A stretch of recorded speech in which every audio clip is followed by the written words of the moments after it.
Iranian-American culture is no exception.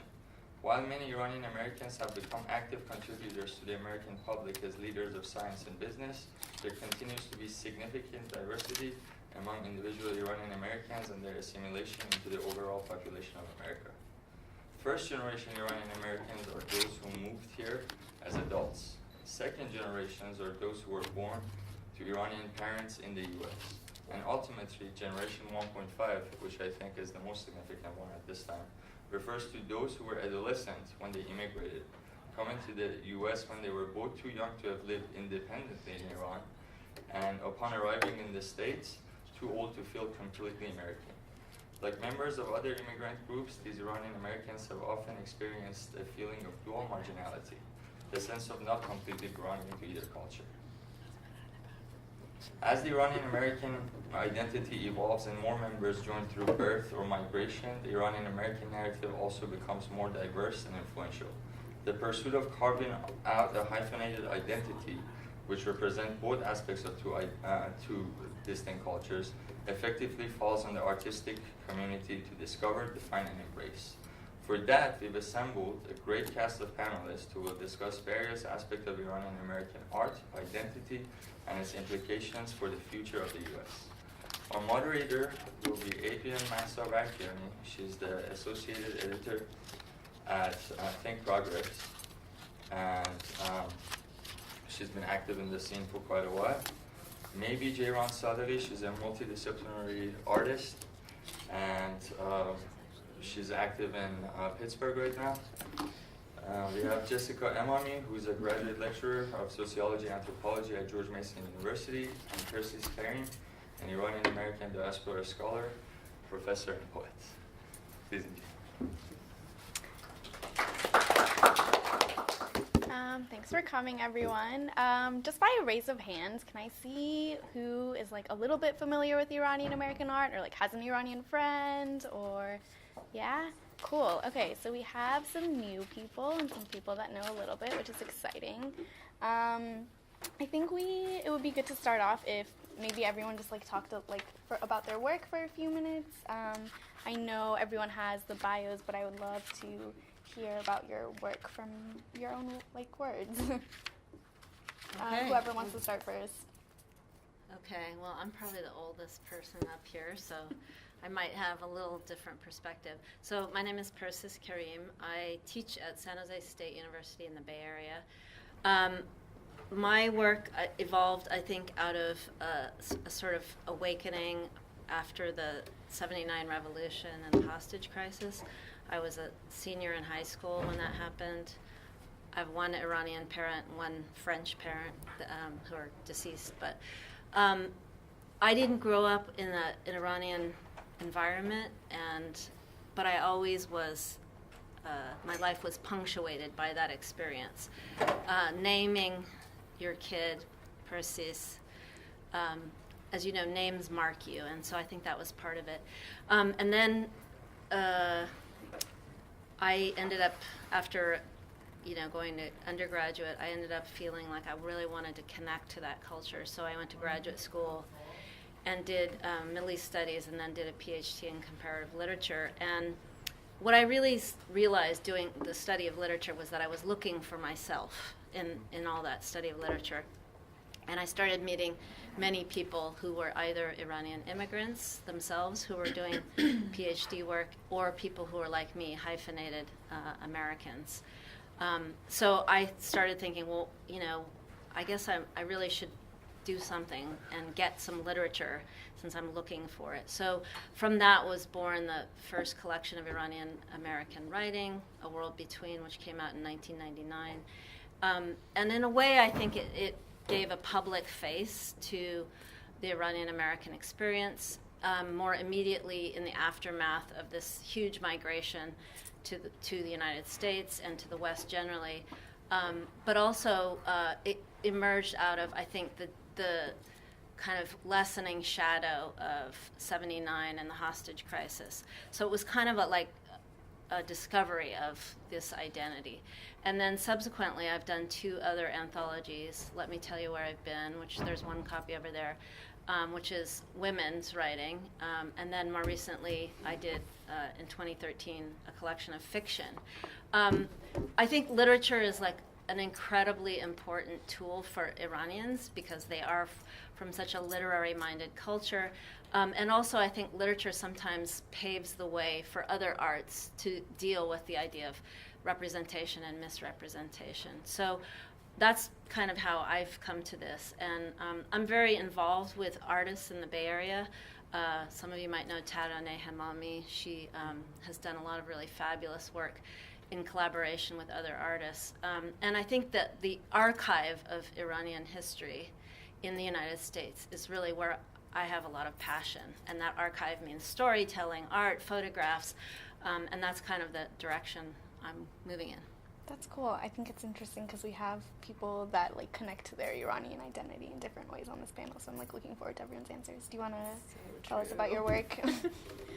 Sure. My name's Maybe.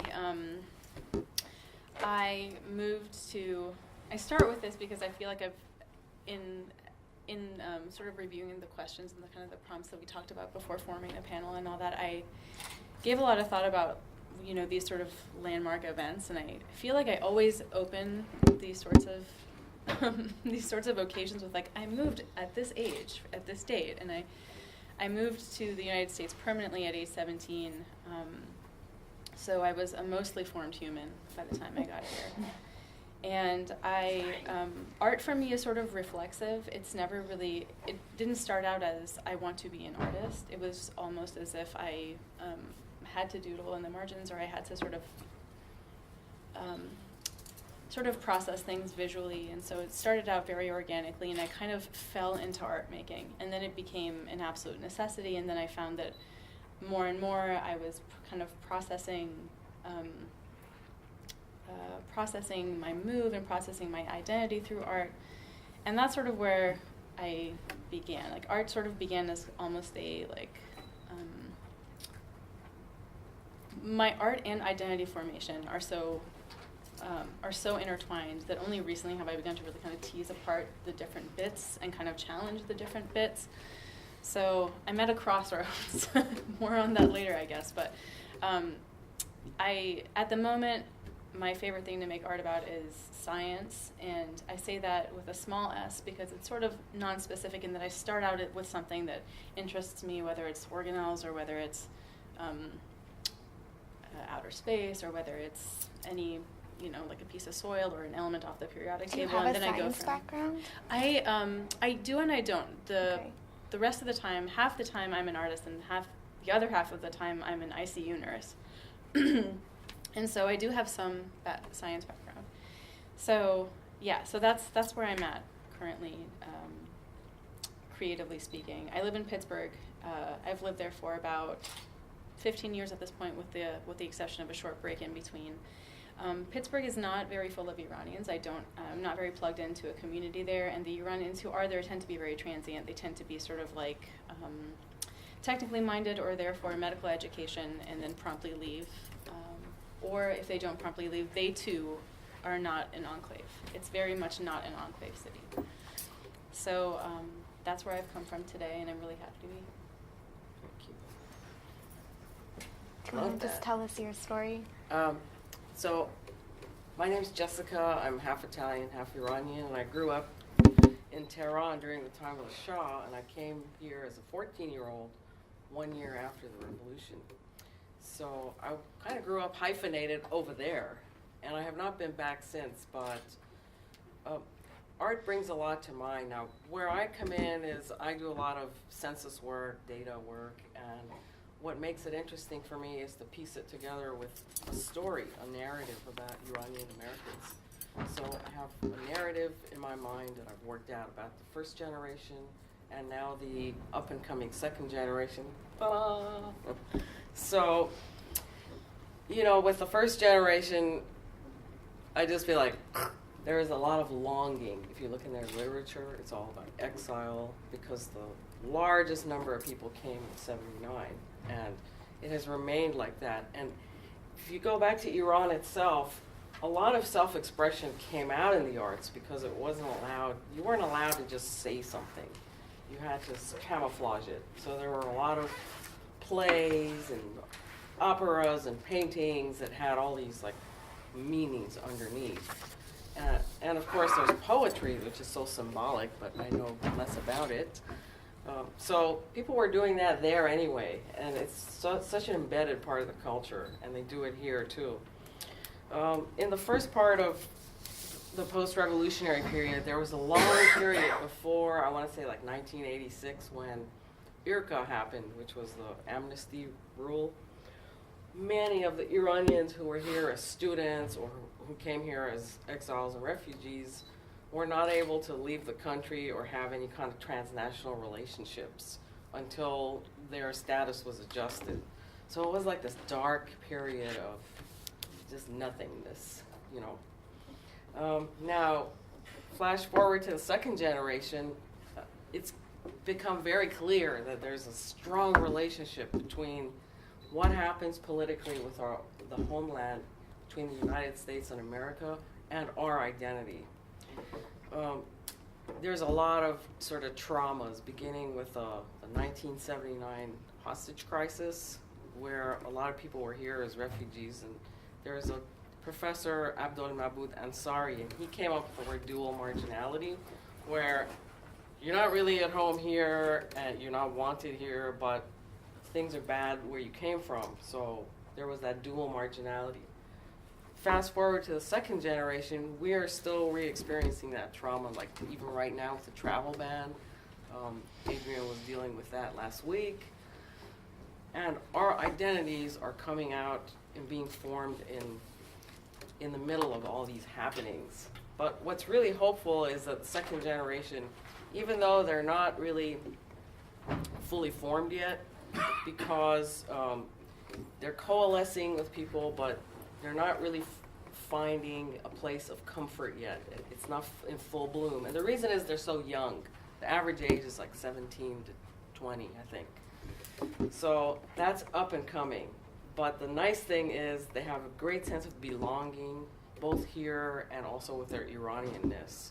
So that's probably where I'm going to be going with the whole narrative about what's going on with the Iranians. And I base these on numbers that we got from different surveys and things like that. Persis, I know that like you have been very involved in people's memoirs and their own stories over time. Do you see the difference that Jessica is talking about from like refugees in the early 70s, early 80s to now? Have the stories changed dramatically? Yeah, they've changed a lot. I think the urgency of the narrative after 79, like for example in that first anthology, there was a kind of urgency about like saying who we are. And first-person narratives were much more popular, and of course there was a plethora of memoirs, primarily by Iranian women. Oh, really? I just assumed for some reason there would be a lot of Iranian men taking up the space. No, and the interesting thing is that women can create themselves in this environment separately from the literary tradition in Iran. Yeah. So, so I think the idea of the memoir was very useful for sort of that first utterance. And as time has gone on, and as more people have become educated in English, lots of Iranian-Americans have gone and gotten MFAs, creative writing degrees. People have gravitated towards fiction, hence this, the idea that you can take these stories and fictionalize them, and in some ways they have a different power than the first-person narrative. So absolutely, I would say that's true, echoing some of what Jessica said. I hate to say this because here we are again. In the 1980s, there was a reception and curiosity about Iran because it came through things like Iranian film. Then 9/11 happened, and we were marked by that event as well. So there was also a lot of writing that came out of that, and kind of in response to and a defense of Iranians, because of course they were collapsed into that axis of evil.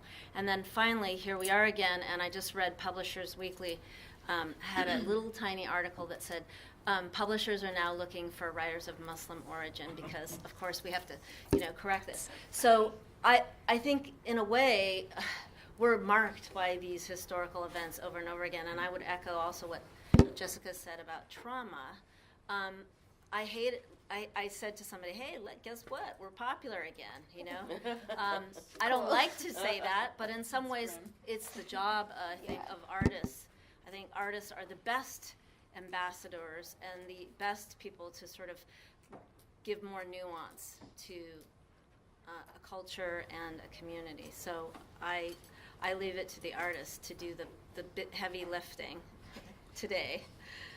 In this particular moment when we have the so-called Muslim ban. Maybe, I know your work is obviously really shaped by science, but do you also think like there's this trauma in it or this urgency in it or like any other like political feeling seeping into your art? Totally. Well, if I can get personal for a moment, and this is a little anecdotal, but the reason that I make work the way that I do and I talk about what I talk about in my work is actually a little bit reactionary, and I'll be, I'll be blunt in saying that, and it comes from a conversation that a friend of mine and I had. She, her name is Adrienne, and she's a master's candidate at the School of the Art Institute of Chicago, and she's a performance artist. And she and I were going on a residency together, and en route we were just talking, like, so what's your project? What's your project? And we were just kind of fleshing out our ideas. And she asked me what I was doing, and I said, what I really want to do is take, because my background was mainly in portraiture and also illustration. And I said to her that I wanted to kind of tap into this very, this interest that I have that I've never really felt the need to justify, which is in science fiction. And I thought, it's fine, you don't need to justify that. Sometimes I weirdly feel like I do. But I guess I want to contrast that with the need to sort of justify one's identity. Does that make any sense? Mm-hmm. So I felt that I've had these two issues or these two areas that were very local to myself on a personal level. Not only did I like science fiction, but I felt that I needed to talk about my identity. And to me, that felt both like an imposition, and it felt like it was shaped by the market of art, in that if you are an Iranian artist, then your art must then also be Iranian. Yeah. And so, and this like sort of constant tension and negotiation. Iranian? I don't know. Okay. I don't know, and I honestly begun to wonder if I care. That's Does fine. that make any you sense? Don't have to. Yeah. Yeah. But at the time, I was like, I really want to jam these two things together. How can I do that? Maybe I can make this narrative, this like science fiction narrative that involves Muslims or like visibly Muslim people with markers of Islam, or Iranians or brown people or whatever, but sort of inject them into these science fiction narratives and have these pictures of people in the future. Long story short, that is not what I ended up doing at the end of that residency. I wound up making a lot of work about molecules, and it was fun. And that's why I am where I'm at, because I felt that I was in a rare moment with a fellow artist who also identifies as Iranian. She's first generation. She's actually here on a visa. And she and I sort of had this like moment of communion where we were just like, why even talk about identity at all? Like, why do I as an artist feel compelled to constantly talk or sort of like trouble or dismantle or build a meta-narrative around an Iranian identity? Why can't I just make art about slime? Is that just because You like know what I mean? we're the other in this society, so automatically everything we do? No question. It's I think Talin Gregor says this, where she says that I actually never met this person personally, but their book Contemporary Iranian Art from the Street to the Studio is one of my favorite books of all time. And they say that it's, I'm paraphrasing here, but it's the insistence on remaining Iranian within a melting pot society. So it's, it becomes this weird, it's either sort of like second nature to you, depending on the generation that you're from or what you're interested in talking about, or it sort of becomes a nagging thought. For me, I had reached that particular stage, so I sort of decided that I was just going to make art about whatever made me feel joyous and whatever inspired me. Having said that, now 2 years later after the fact, I find myself opening up more and more to the possibility of my identity The kind of coming panel out. about Iranian-American art Yes, and narratives. absolutely. But also, like, I'm okay with it now coming out in my art. Yeah. It doesn't feel as fraught. Ongoing question. That's interesting. A question I had for everyone actually is what the role of censorship has been in Iranian art and the Iranian-American community. I think it's changed a little bit over the years, obviously, given every political landmark that we have described. But can you tell me your thoughts on it? Like, is it necessary to make good art to begin with, or does it affect the art that has come out of our community over the few generations? Anyone can take that. Well, I can, I think there's a lot of things that impinge on artists. Censorship works both in the Iranian context, works in the U.S. context, and then it works within the artists themselves. So, like, from a literature point of view, I think the literature has changed as people have come to abandon the idea that they have to, like, do what their parents think is okay.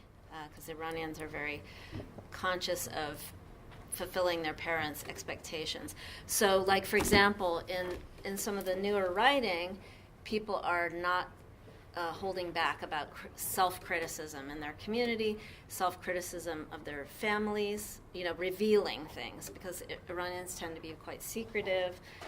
So I think that's an interesting thing that's happening. From the point of view of what people withhold, I think people who want to go back to Iran tend to be very cautious about what they express. And then the other part of it is we're living in a context in the United States where, whether we know it or not, we're constantly being censored by the marketplace, right?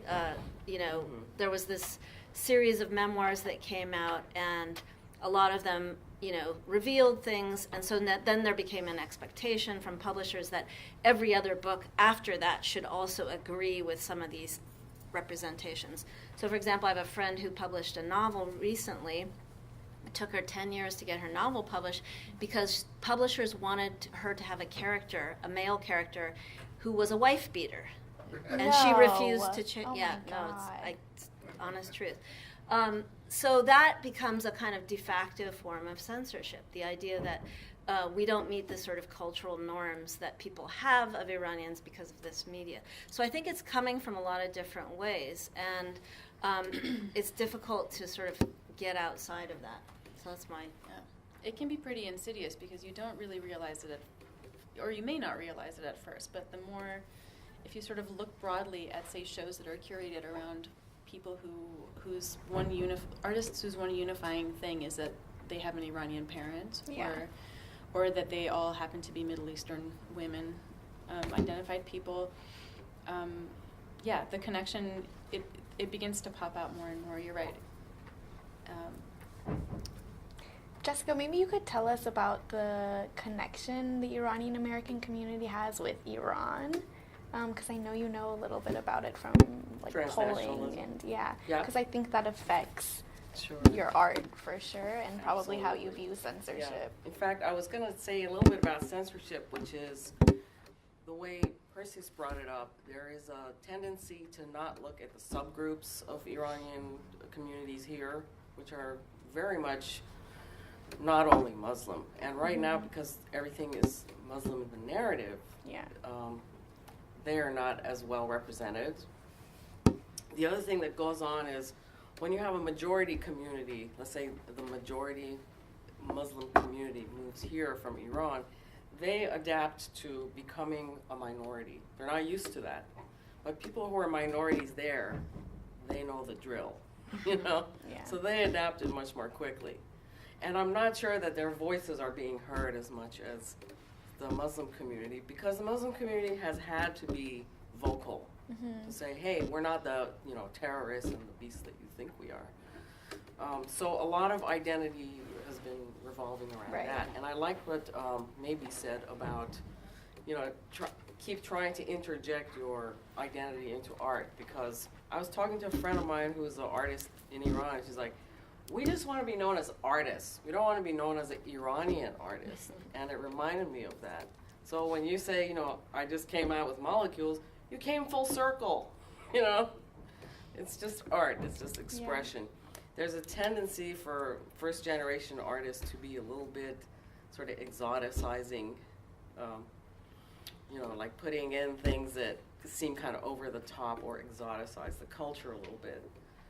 And I think it's more genuine to just try to express yourself in your art rather than just having that idea that, hey, I'm going to put something Iranian in that piece of work. And I assume the connection with Iran has kind of faded over time, or no? With the actually, I think there's a lot of transnationalism, particularly with the second generation. Okay. It's all nearly seamless, at least electronically speaking, and I think that's part of what feeds into the second generation being so sort of sure about themselves in a way that the first generation, like, they just wanted to go hide in a hole somewhere. Right, I mean, they called themselves Persian. They didn't want to be known as I feel Iranian. like a lot of second generation people not call themselves Persian anymore. I don't know. Maybe because they learned it. Yeah. But when we first came here, the hostage crisis happened.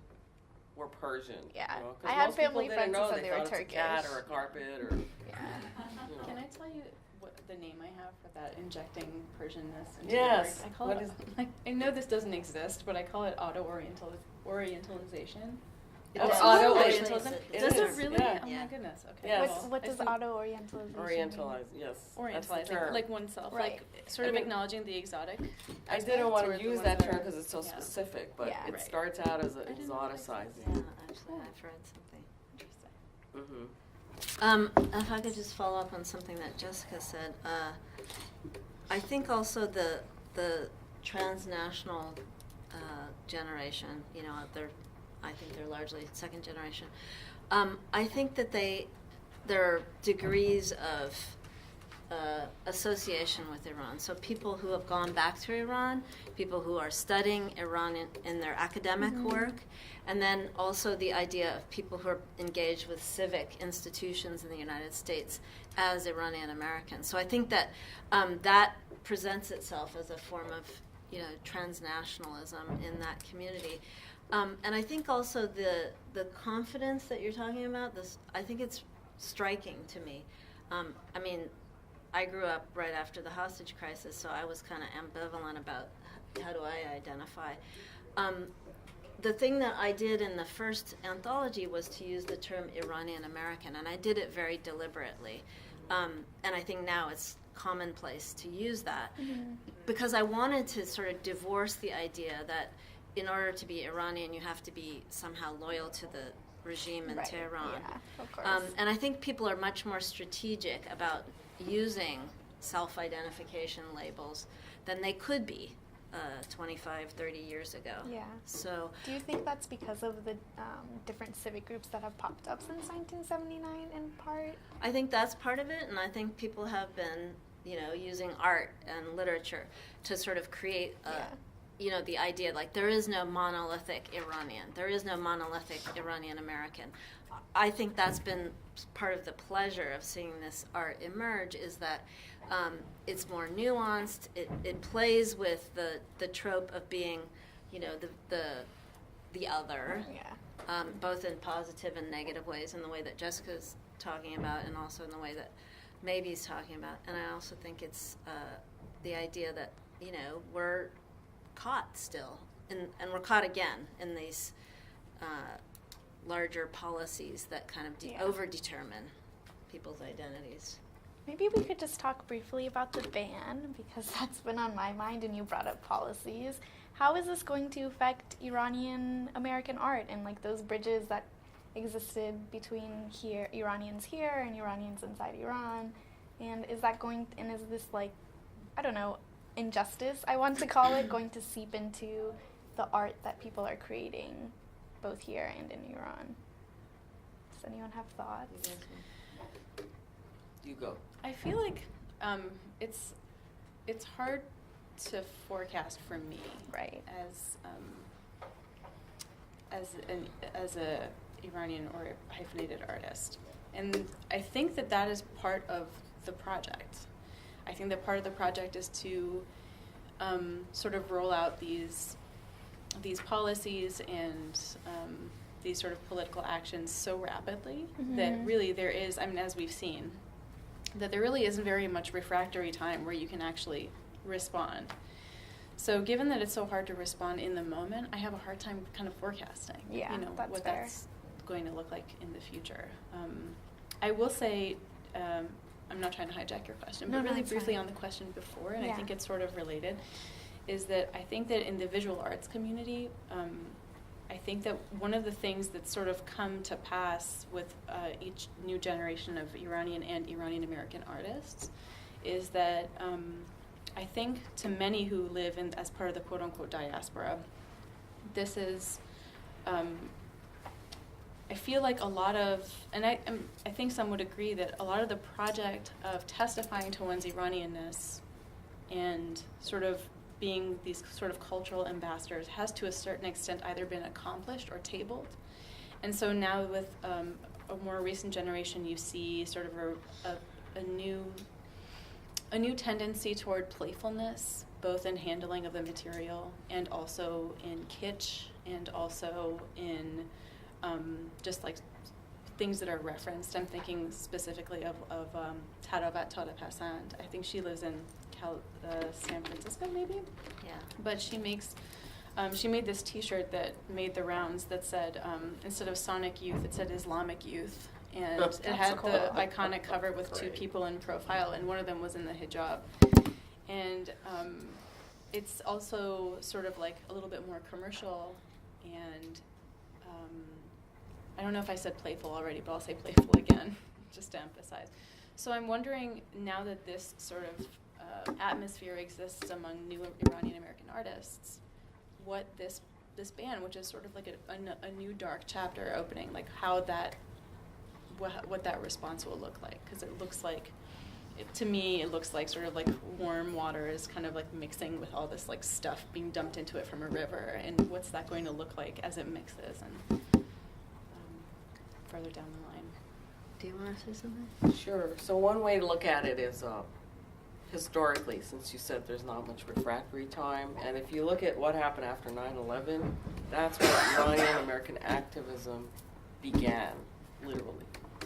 And it was mostly the 1.5s. They had all finished law school and, done their internships. These are people my age who were like, we thought we were part of this, this society, and really felt a big sense of betrayal. But they began to use the channels of civic engagement that their parents didn't know how to use. So I think whatever's going to come out of this ban is just going to be really fertile, and not just with your in-your-faceness, T-shirts, but which is important. I think the voice of dissent is really important, but many different ways to coalesce and engage and with other communities, with the government, and with other artists.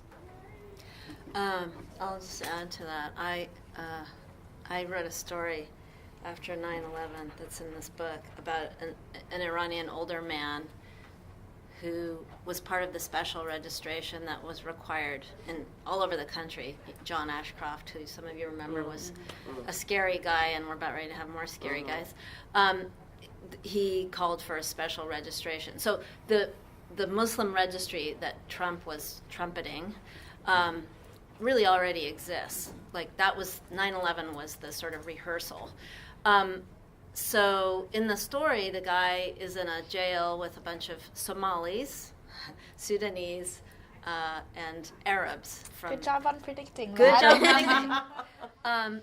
And I think like the thing that is interesting is we have a moment now that I am hopeful where Iranians themselves will show more solidarity with other communities, including the Black Lives Matter. I think that there's enough sense in which Iran, the motherland, has faded a little from view, and now our investment as either, whether you're first generation or second generation, or you have children here, your investment in this country is so much greater. And the importance of solidarity with other communities, I mean, that's going to be my mission, is to like work in tandem with the Arab American community and the Black Lives Matter movement, because I think that we need to get invested in the idea that we're not alone and that we're not the only victims. We may be, I mean, from the information that we've been getting, that Iranians will be hit the hardest, and of course Iran seems to be the new boogeyman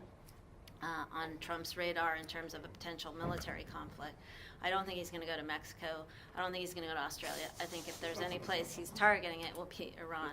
So I think we may be victimized in the rhetoric more immediately by that potential for conflict, which we lived through under Bush.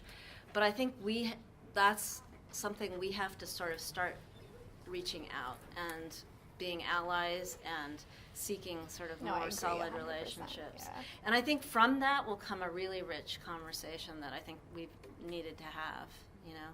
Yeah. Okay, we have about 10 minutes left, so if anyone has any questions, please, yeah, go ahead.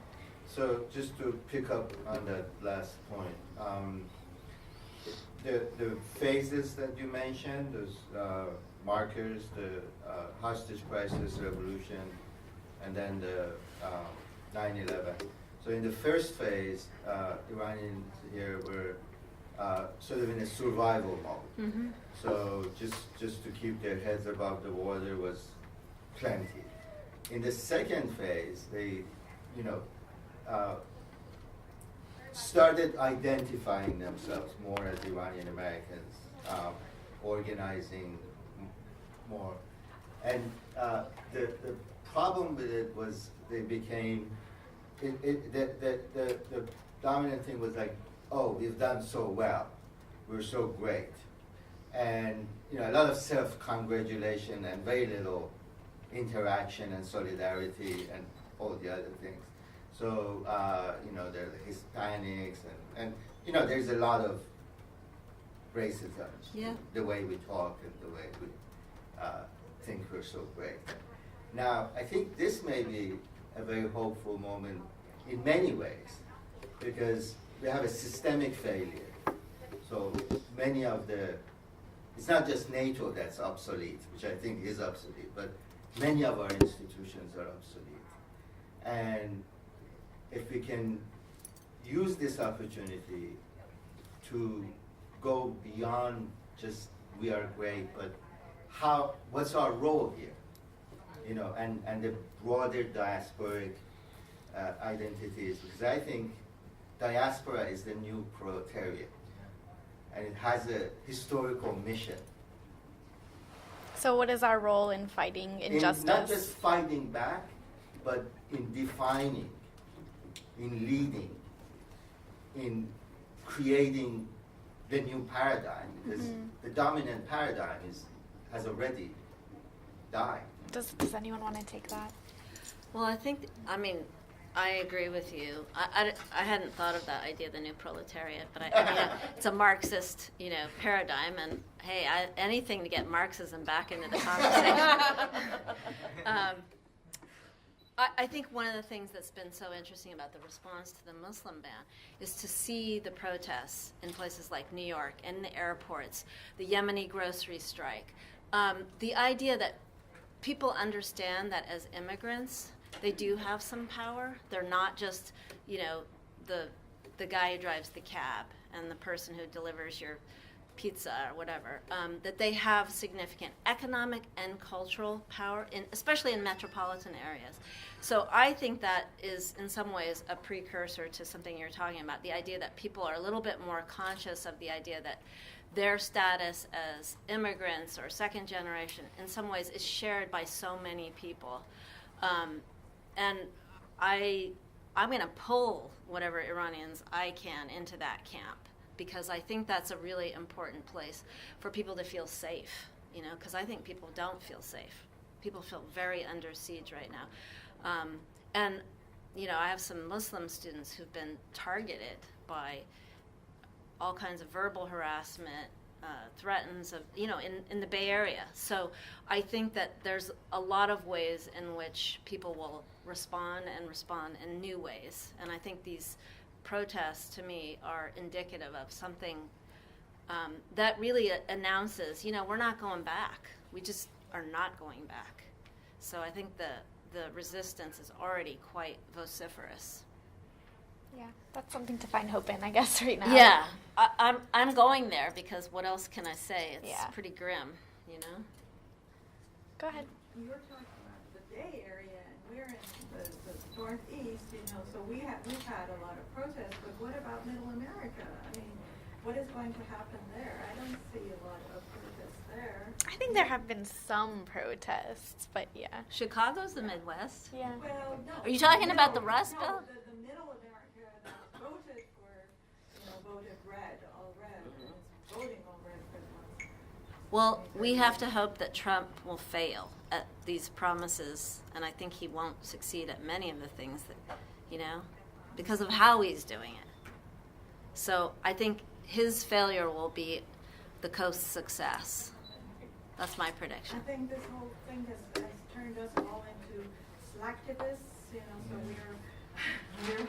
we're activists on social media, and sometimes, you know, we see some of the comments that the Trump supporters are giving, and it's just, it's all shows that there is absolutely no knowledge of where Iran is and how Iranians live their lives and what they've been through in the last 40 years, and all the more important of what you all are doing.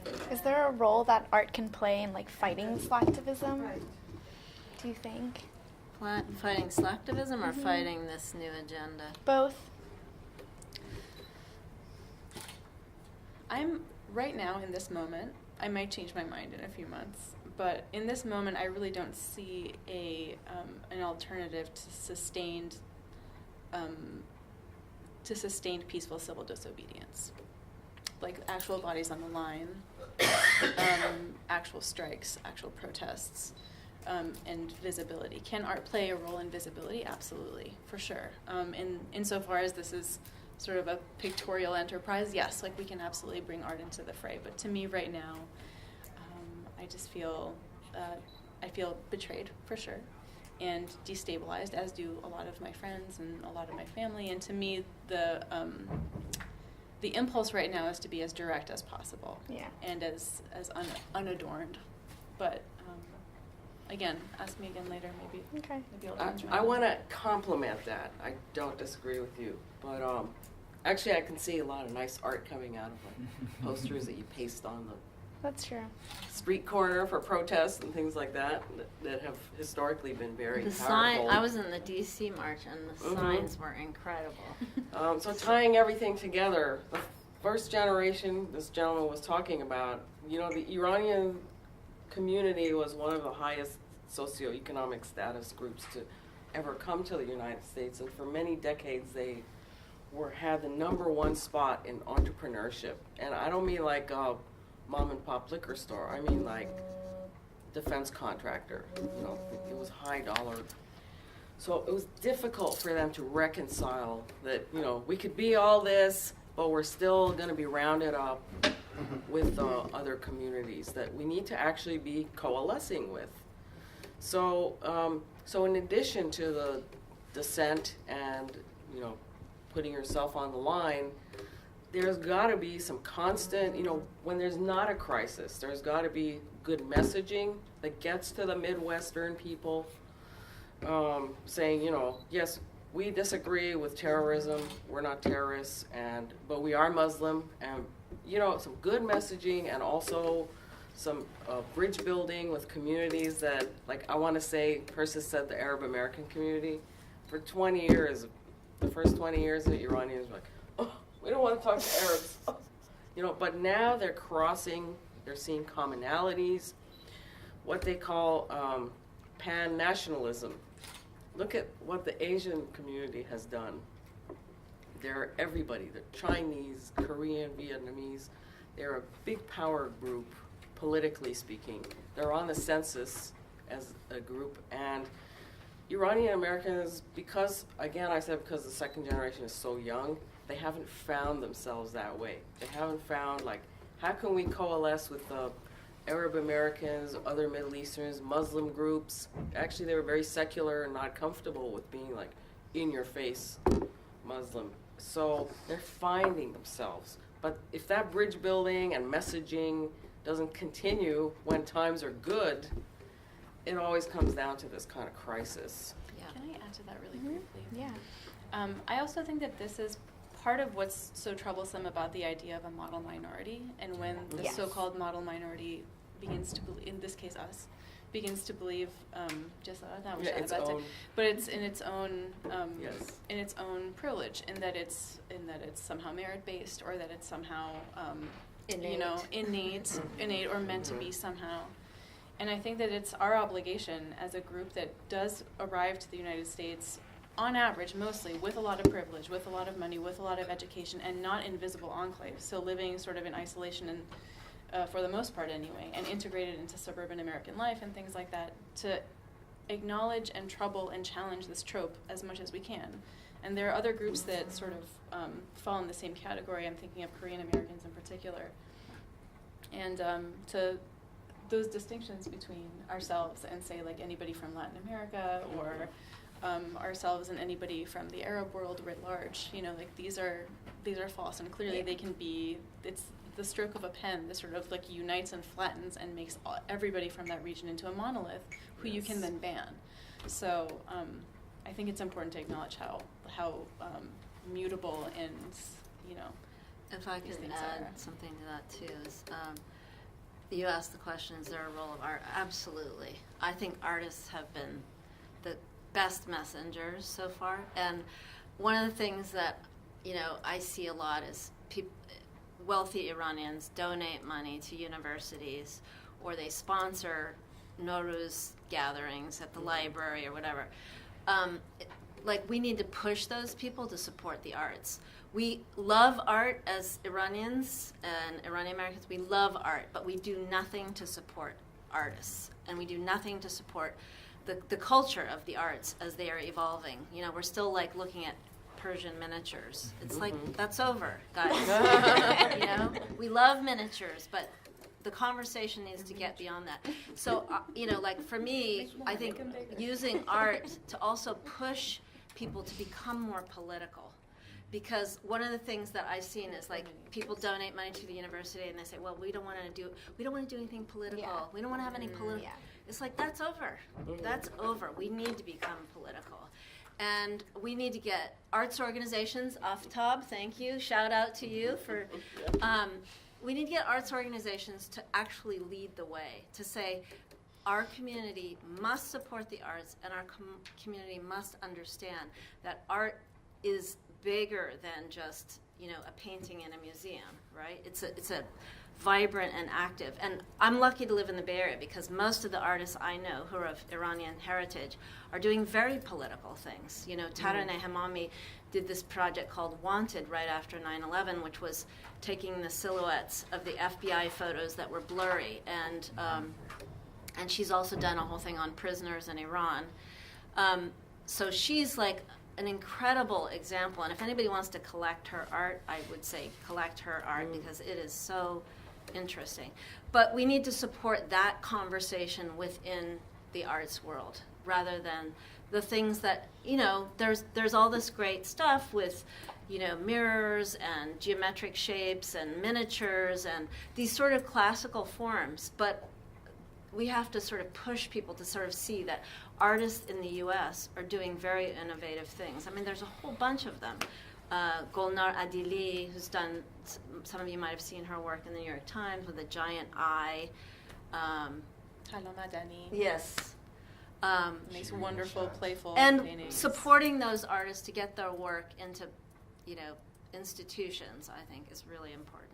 I know you do you still have a question? I think you guys kind of touched Okay. upon it a bit. I was just thinking back about a blog that I read on Najam about how whether Iranians are people of color and how they fit into the larger social justice movement. I mean, you mentioned earlier how the fact of the matter is a lot of Iranians, not all, but many Iranians tended to come from the higher or privileged classes, the ones that came to the U.S., and so that may pose a barrier, but I do wonder where can we find those common threads where more than just this activism, more than just the message of solidarity, we do have a genuine conversation between let's say, some of the organizations that represent Iranian interests and some of the organizations that that represent Latino interests, or even on the ground? How do we get our Iranians? I mean, I know Iranians are showing up. I see my fellow millennial Iranians showing up to the rallies, but how do we really make that more visible and overcome the fussing over, are we people of color, should we be here at all, and just say, yes, we should be here? I think that's, I mean, you captured a lot of things, and I think that in some ways, you know, like I always hesitantly use the term people of color. I'm the most non-white in my department, so I say I'm the token person of color in my department. And I think it doesn't really matter. Yeah. I think that you're being placed there, so you might as well embrace it or find a new term, but you are being placed there. Yeah. So, and it doesn't matter if you're Muslim, it doesn't matter. We are being placed there by this administration, and so we have to figure out not what the term is, but the terms with which we want to engage. And I'm not talking Not just about the this label. administration, like even under Obama, Yeah, even under Bush, yeah. I mean, I think it's time for sort of bigger conversations.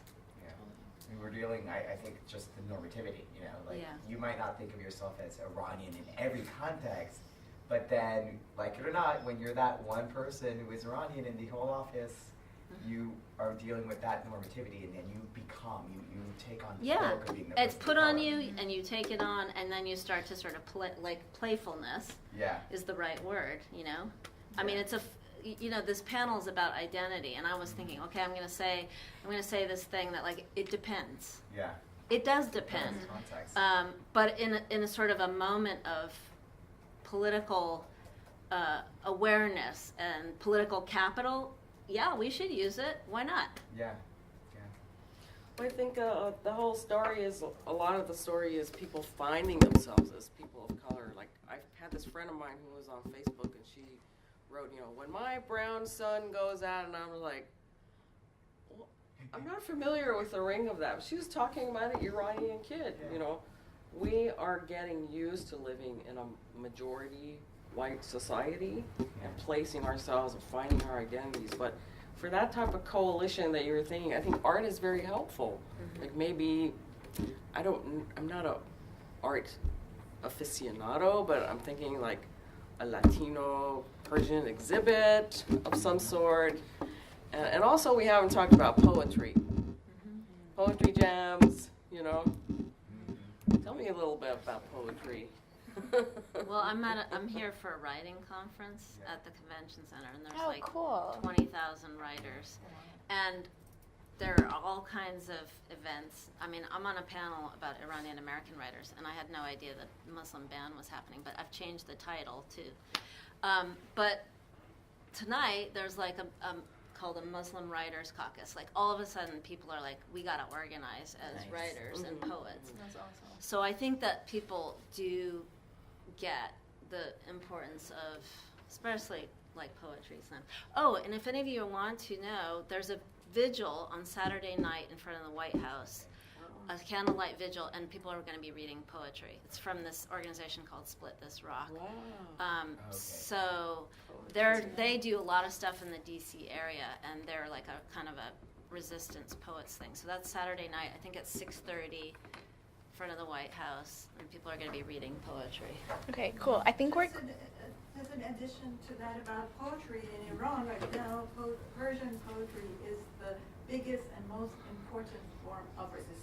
So I'm glad that they're doing that here as well. I think we're out of time, sadly. You're a good But moderator. if anyone has questions, you can obviously ask these people separately. I want to thank the panel. Yeah. Thank and thanks for you. coming. Thank you.